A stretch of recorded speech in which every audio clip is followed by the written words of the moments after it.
Salut à tous, c'est Pong, la chaîne, bienvenue sur cette vidéo qui aujourd'hui va parler d'intuition.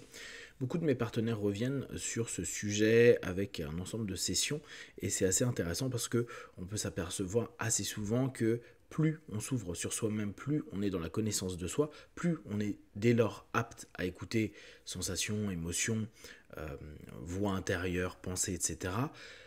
Plus potentiellement on développe ce qu'on pourrait nommer intuition. Je vais vous définir, moi, ma vision actuelle de l'intuition, qui serait une transe, donc communication entre le conscient et le subconscient diminuant le facteur de jugement, dans laquelle on va avoir un ensemble de collecte d'informations et de croisements d'informations qui vont nous permettre d'anticiper ou de percevoir un ensemble d'éléments qui ont pu se passer, donc créer des hypothèses, sur des mouvements, des émotions, des sensations, des histoires de vie, ou potentiellement des choses qui pourraient se passer dans le futur, toujours pareil sur des hypothèses. Un des points intéressants de l'intuition, c'est que même si on peut avoir des doutes dessus, se dire ça n'existe pas, ou c'est juste des biais cognitifs qui vont nous faire valider, par exemple a posteriori, qu'on a vécu quelque chose et qu'on l'avait pressenti alors que c'était juste une hypothèse de pensée à un moment donné et pas du tout un ressenti. L'idée, c'est de se dire, ok, est-ce que dans le concret, j'ai eu des retours qui confirment ce que j'avais pressenti, on va dire, mis en hypothèse. Ce qui est amusant à faire, c'est sur certaines sensations que vous avez, parce que bien sûr, là on peut reprendre un peu le principe des VACOG, chacun peut le vivre de façon un peu différente. Il y en a c'est une pression, il y en a c'est une sensation, il y en a c'est une voix intérieure, donc visuelle, auditive, kinesthésique, il y en a c'est juste une pensée. Ce qui est amusant quand vous avez une espèce d'intuition qui est prégnante, c'est de la noter sur un bout de papier, sur un post-it, et puis voir dans les heures ou les jours à venir s'il y a une validation de ce que vous avez écrit. Comme ça, c'est pas simplement un mythe dans votre tête, c'est vraiment quelque chose qui a été marqué pour vous, et peut-être que vous allez avoir une expérience qui s'y rapproche. Alors parfois, ça s'y rapproche, donc on pourrait se dire, bon, j'essaye de faire rentrer l'expérience dans la volonté que ce soit de l'intuition, et il y a des moments, ça s'y rapproche pas, c'est vraiment comme on l'avait perçu, comme on avait recroisé ces infos, pour justement anticiper ou au contraire voir le passé entre guillemets. Dans ce cheminement-là avec les partenaires, certains me disent ouais mais c'est un peu flippant.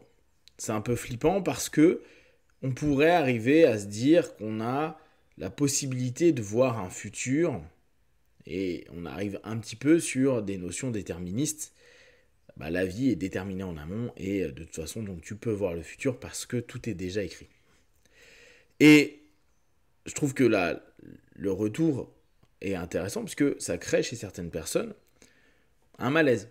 Alors, tout simplement, on peut dire, t'as pas à écouter nécessairement cette transe-là, tu peux interrompre cette transe et puis partir sur autre chose. Ou tout simplement dire, mais c'est juste des hypothèses. Et moi, c'est ce que j'aime beaucoup avec l'intuition, avec cette idée-là, c'est de bosser à se dire, est-ce que j'ai vu juste? Alors j'ai vu juste, non pas d'un point de vue égotique, mais est-ce que l'ensemble des perceptions que j'ai pu avoir, consciemment et un peu moins consciemment, est-ce que le cumul d'infos que j'ai, est-ce que les liens de cause à effet qui ont été mis en avant amènent quelque chose de concret, de réel? En somme, moi je vois ça comme une petite enquête qu'on fait un peu au quotidien sur différents sujets. Et la version un peu plus intense, c'est quand vraiment on sent, ça nous parle. Alors moi c'est parce que je suis plutôt auditif, mais ça nous parle, ça nous oppresse, ça nous obsède. Et on a l'impression qu'il y a une info, une idée qui tourne un peu en boucle dans notre tête, qui nous dit rentre chez toi vite fait parce que y a un truc qui va pas. Alors parfois c'est pas hyper clair. C'est genre, il y a quelque chose qui va pas. Alors, on pourrait se dire là aussi, oui, il y a toujours un truc qui peut ne pas aller. Parfois, c'est vachement plus clair. Et c'est un mot, c'est le feu, par exemple. Tu as laissé le feu allumé, tu as laissé une bougie allumée, tu as laissé quelque chose qui potentiellement peut être un problème. Ou plein d'autres infos qui peuvent être un peu dérangeants. Dérangeants parce que oppressants. Parce que pour les personnes qui sont amusées à faire un petit peu de, j'allais dire divination, ça fait un mot très ancien, c'est sympa, de voyance ou de médiumnie, il y a cette sensation où on est vraiment sur des hypothèses, hein. Je ne suis pas du tout sur des notions à dire c'est une réalité, qui nous rentre en tête, et où tant qu'on n'a pas partagé l'information avec la personne avec qui on fait une consulte, ou la personne avec qui on est à ce moment-là, ou la personne à qui on a pensé, parfois ça se fait le matin, ou certains le font avec les rêves, etc. Ça fait que de revenir en boucle. Et il y a des moments, juste en proposant cette hypothèse, cette intuition, à la personne, à ce moment-là, dans notre tête, c'est le côté obsessif s'arrête. Il y a un truc où l'information a été passée. Alors, est-ce que c'est nous qui nous auto-validons sur le fait que, ça y est, j'ai dit ce que j'avais à dire, donc j'ai plus besoin de le conserver. Ça, je ne sais pas. Et en tout cas, c'est assez amusant parce que partager cette intuition, donc cette information qu'on partage à la personne, nous apaise. Alors après, il y a toujours un questionnement qui se fait, c'est est-ce qu'au moment où je suis en train de lui proposer mon intuition, ce que j'ai vu pour la personne, avec la personne, ou qui était dans la méditation, dans le travail qui était fait, qu'importe si c'était volontairement de la voyance ou pas, est-ce que je ne suis pas en train de créer à ce moment-là une suggestion qui va faire que mon partenaire puisse la prendre comme une réalité et construire une forme de réalité autour de cette croyance, perception, information, intuition que j'ai à partager à ce moment-là. C'est compliqué, parce que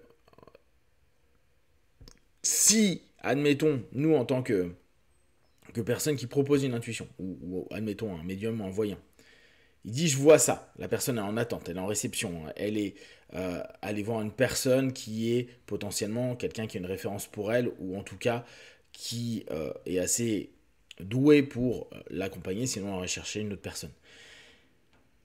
Il y a une toute puissance de ce côté intuitif qui peut être très juste, mais qui, dans l'absolu, est compliqué à valider, sachant que si je le dis et que les choses se passent, il se peut que ce soit un rapport de suggestion ou que ce soit une prophétie autoréalisatrice, hétéro-réalisatrice en l'occurrence, parce que c'est moi qui lui aurais proposé l'idée. Et c'est là où il y a un grand questionnement à se poser sur l'intuition et le partage de nos intuitions.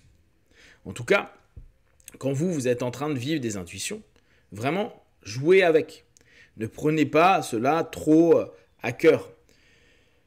Développez, si vous sentez que c'est quelque chose qui vous plaît, amusez-vous avec cette transe, amusez-vous avec ces informations, ressentez.